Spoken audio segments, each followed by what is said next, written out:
but not in our world. Tyranny is still with us, whether it manifests itself in the Taliban killing girls who try to go to school, a North Korean regime that enslaves its own people, or an armed group in Congo, Kinshasa, that use rape as a weapon of war. In times of economic unease, there can also be an anxiety about human rights. Today, as in past times of economic downturn, some put human rights aside for the promise of short-term stability, or the false notion that economic growth can come at the expense of freedom. We see leaders abolishing term limits. We see crackdowns on civil society. We see corruption smothering entrepreneurship and good governance. We see democratic reforms deferred indefinitely. As I said last year, each country will pursue a path rooted in the culture of its own people. Yet experience shows us that history is on the side of liberty, that the strongest foundation for human progress lies in open economies, open societies, and open governments. To put it simply, democracy, more than any other form of government, delivers for our citizens. And I believe that truth will only grow stronger in a world where the borders between nations are blurred. America is working to shape a world that fosters this openness. For the rot of a closed or corrupt economy must never eclipse the energy and innovation of human beings. All of us want the right to educate our children, to make a decent wage, to care for the sick, and to be carried as far as our dreams and our deeds will take us.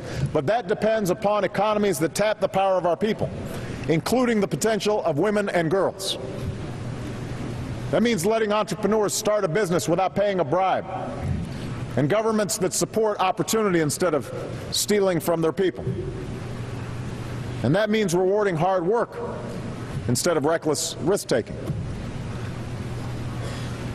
Yesterday, I put forward a new development policy that will pursue these goals, recognizing that dignity is a human right and global development is in our common interest. America will partner with nations that offer their people a path out of poverty. And together we must unleash growth that powers by individuals and emerging markets in all parts of the globe. There is no reason why Africa should not be an exporter of agriculture, which is why our food security initiative is empowering farmers.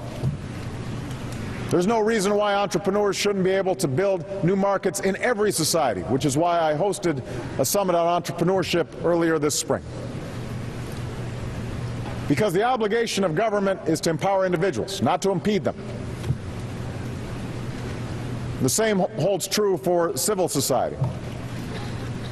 The arc of human progress has been shaped by individuals with the freedom to assemble, and by organizations outside of government that insisted upon democratic change, and by free media that held the powerful accountable. We have seen that from the South Africans who stood up to apartheid, to the Poles of solidarity, to the mothers of the disappeared who spoke out against the dirty war, to Americans who marched for the rights of all races, including my own. Civil society is the conscience of our communities, and America will always extend our engagement abroad with citizens beyond the halls of government.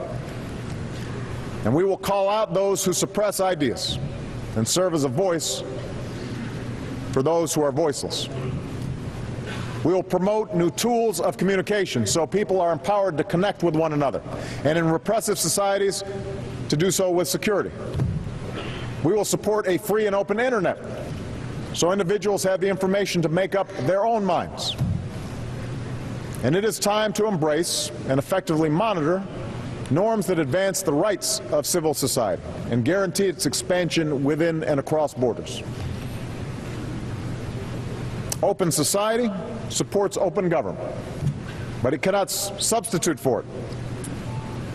There's no right more fundamental than the ability to choose your leaders and determine your destiny. Now, make no mistake, the ultimate success of democracy in the world won't come because the United States dictates it. It will come because individual citizens demand a say in how they are governed. There is no soil where this notion cannot take root. Just as every democracy reflects the uniqueness of a nation. Later this fall, I will travel to Asia, and I will visit India, which peacefully threw off colonialism and established a thriving democracy of over 1 billion people. I'll continue to Indonesia, the world's largest Muslim-majority country, which binds together thousands of islands through the glue of representative government and civil society. I'll join the G20 meeting on the Korean Peninsula, which provides the world's clearest contrast between a society that is dynamic and open and free and one that is imprisoned and closed.